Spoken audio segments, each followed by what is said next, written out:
It's a real honor to stand in front of you and to have you give me your attention. And it's a real honor to be in this beautiful place, this theatrical place.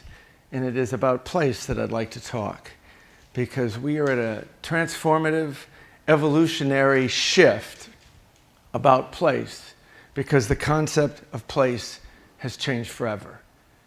Now, everybody in this room didn't choose your parents, right? Which means you didn't choose where you were raised. That was done unto you. And it's a really formative experience, right? Childhood and where you were raised. And yet we don't really think about how much place shapes who we are, how we think. But it is something we always kind of intuitively know is important. And I'm sure that all of you have had this experience. You know, you get on the plane, buckled up, haven't quite put on your noise reduction headset, or you've just had your first day of vacation in a wonderful resort, and you're just sitting down to have a nice cold drink, look at this beautiful visage, and somebody comes up to you, sits down next to you, and says, "So, where are you from?" Right? But intuitively, we know to lead with that, even though that's not a very smart, intelligent way to open a conversation. But why do we do that? Because place has always shaped us. It shaped us our entire lives and the entire history of humanity. Why? Because where we live. If we live in France, we live differently than if we live in South Florida. How we speak. If we're born in Alabama, we speak differently than if we're born in Boston or born in Hamburg. We speak differently because of our placeness, right? What we think and believe is obviously clear. If you live in Mumbai, you think differently than if you live in Baghdad because of your placeness. You know, how we live, the way we live. If you live on the equator, you live differently than if you live above the Arctic Circle. Completely different ways to live, simply because of the place in which you are living. What we eat, that's pretty obvious. National cuisines came about because nations are places, and cuisines kind of bubbled up within that nation state. And of course, who we root for.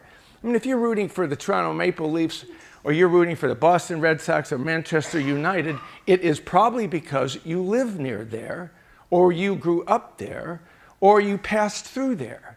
Or who do you root for in college, right? Most of us are out of college here, most of us, and yet we root for our college team because we spent 4 years there. So that was the place. It meant a lot to us. So we're going to root for that team through good and bad. It's kind of interesting. So place really defines us, but it also limits us, and it has limited us throughout history. Just think about how you learned about ancient civilizations. You know, you learn about them individually. But that's because place kept them apart. Now, the Roman Empire, a little bit before BC, at about 476 AD, happened in the Mediterranean. It was a great civilization. We have read about the decline and fall of the Roman Empire.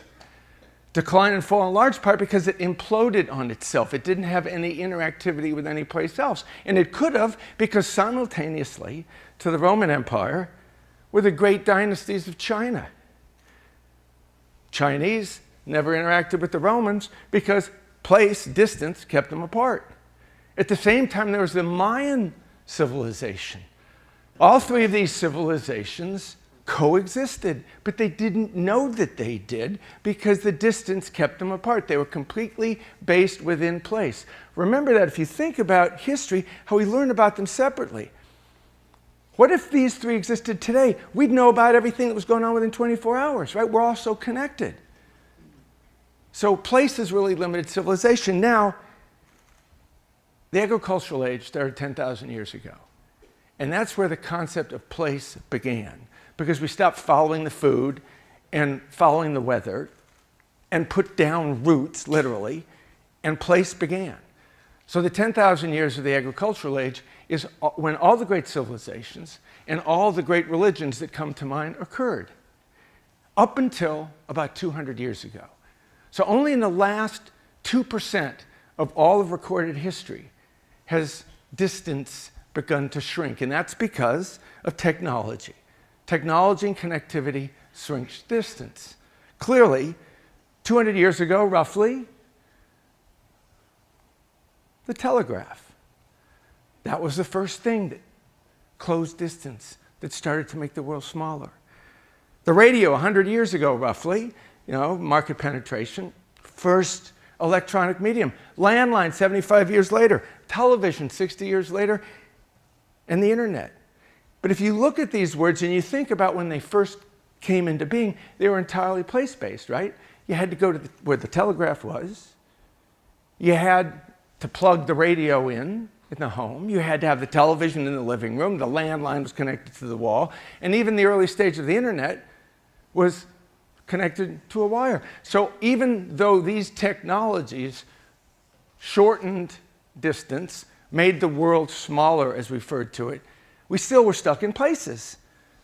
The profound thing is cellular connectivity.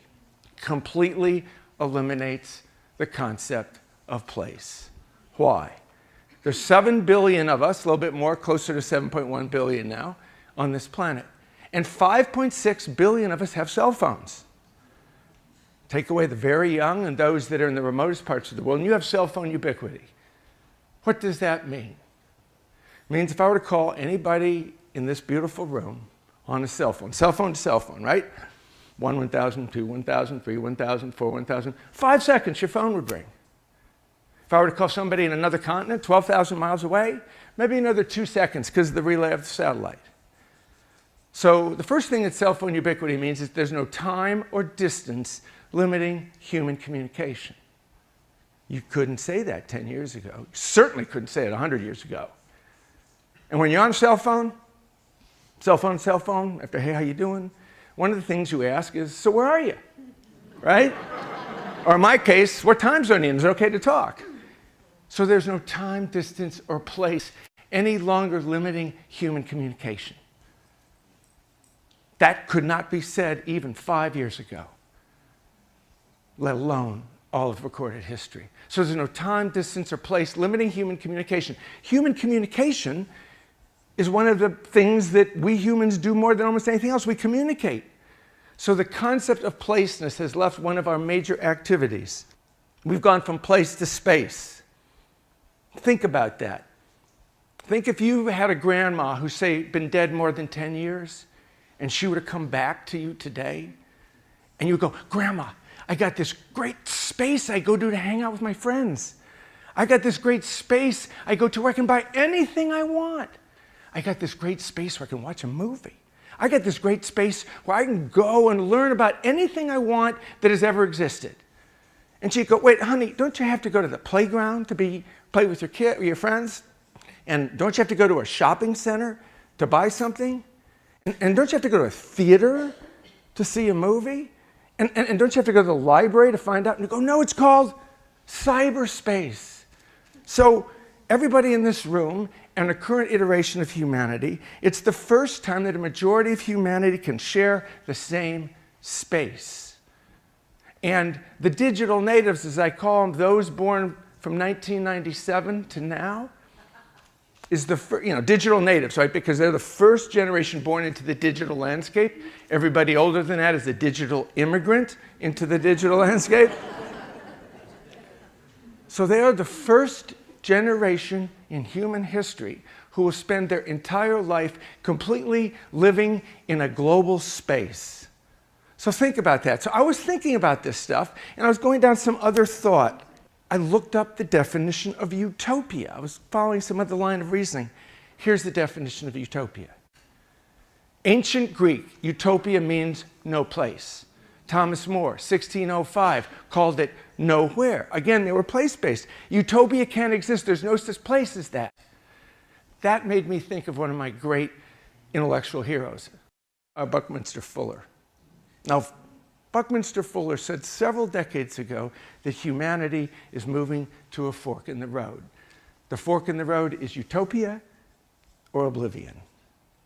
So hopefully the fact that the concept of space has been changed forever is giving us an indication as to the road we're going to take. Thank you.